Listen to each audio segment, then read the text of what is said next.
have fasted much and prayed much that the Lord might grant unto us a portion of his Spirit.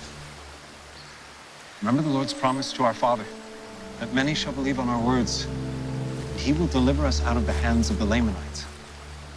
The Lord said unto us, if we are patient in our long suffering and afflictions, and show forth good examples unto them, we will witness the salvation of many souls.